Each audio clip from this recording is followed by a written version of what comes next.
membuat gereja-gereja kecil yang baru, gereja kecil yang. Para sahabat peziarah, pada situasi seperti ini, saya menemui Anda.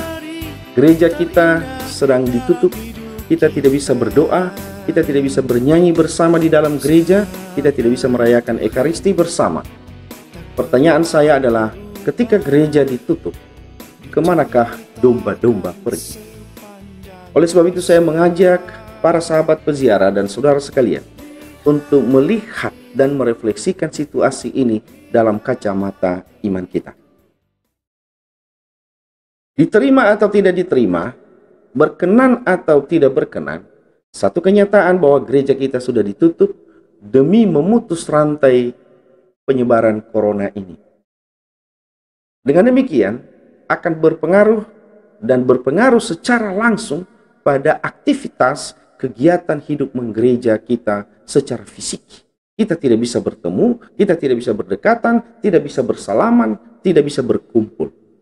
Saudara-saudara, apa yang terjadi? Apa yang sedang kita alami? Apa yang sedang terjadi di dalam gereja kita? Banyak spekulasi, banyak penafsiran.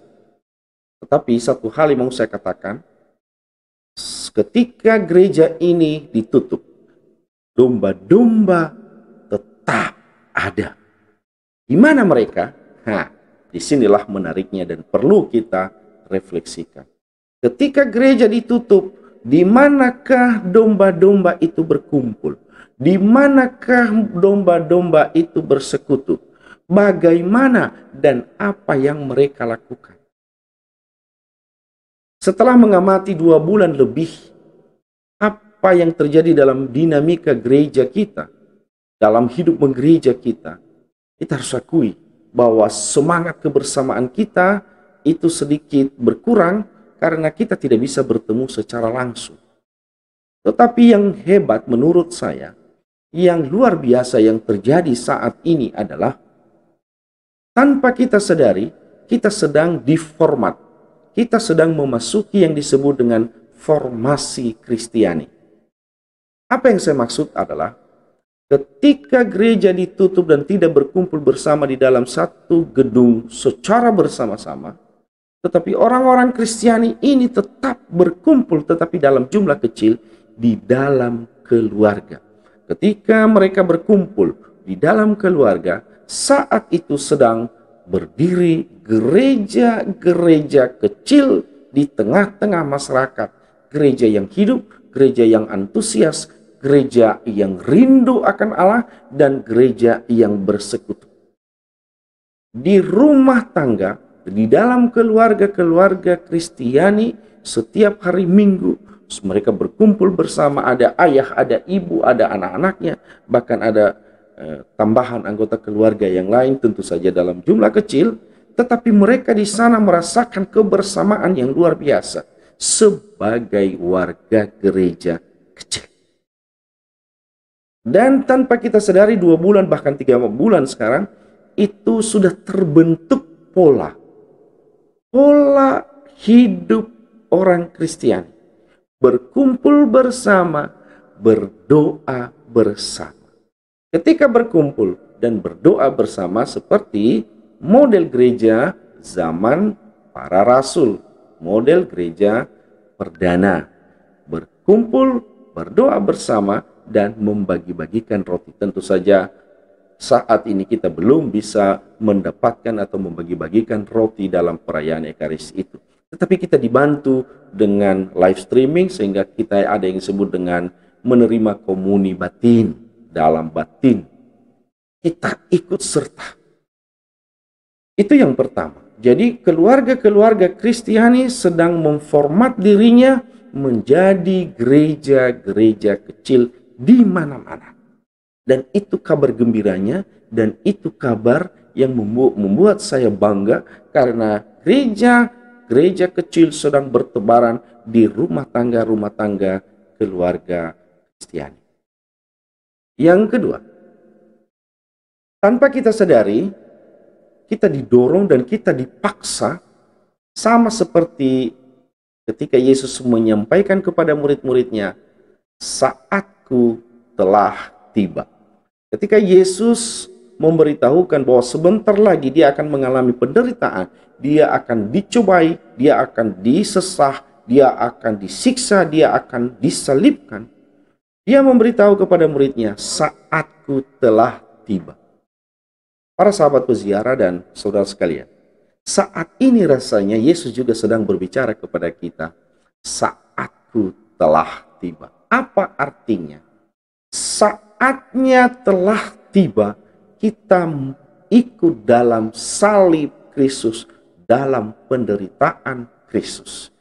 Yesus mengalami penderitaan. Yesus masuk dalam kesengsaraan. Yesus masuk dalam kebingungan, ketakutan manusiawinya.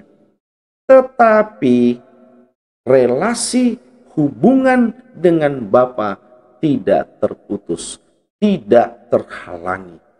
Dan saat ini Yesus juga berkata kepada kita, saatnya telah tiba Anda masuk di dalam suasana penderitaan, cobaan, gangguan, dan apapun namanya karena situasi corona.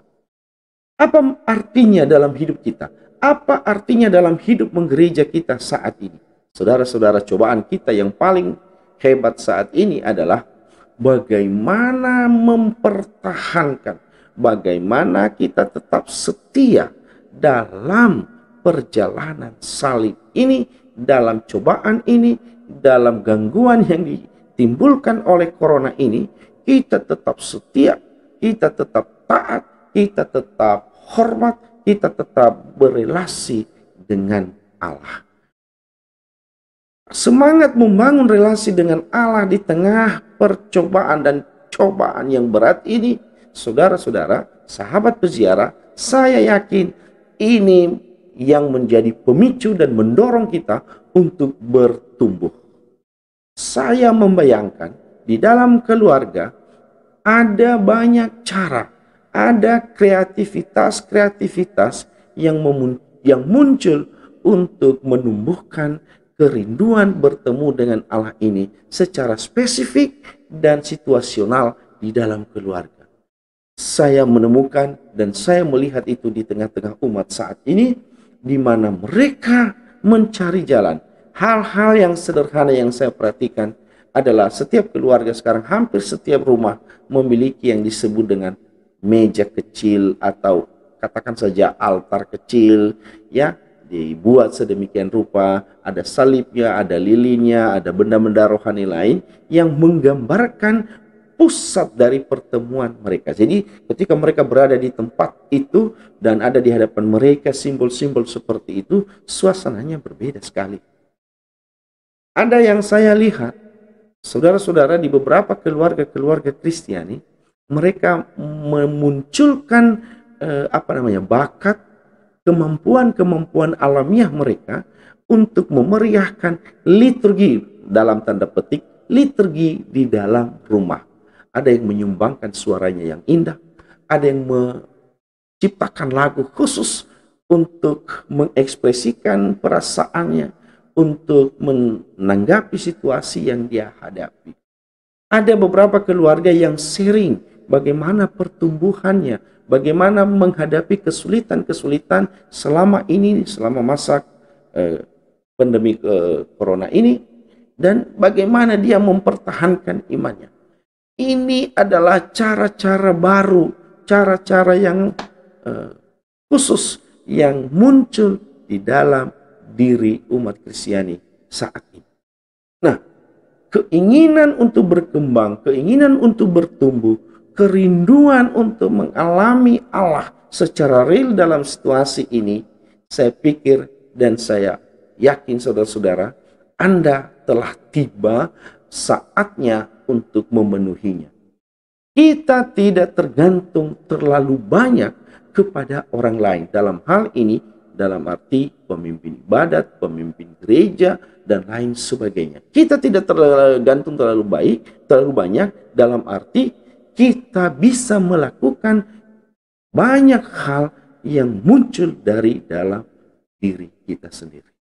Dan saya berharap ketika gereja ini tutup, domba-domba tetap berkumpul tidak tercerai-berai, tetapi mereka berkumpul, berdoa bersama, dan membuat gereja-gereja kecil yang baru, gereja kecil yang hidup.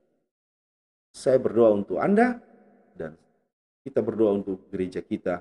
Semoga kita kuat, setia dalam menghadapi saatnya telah tiba ini. Tuhan memberkati.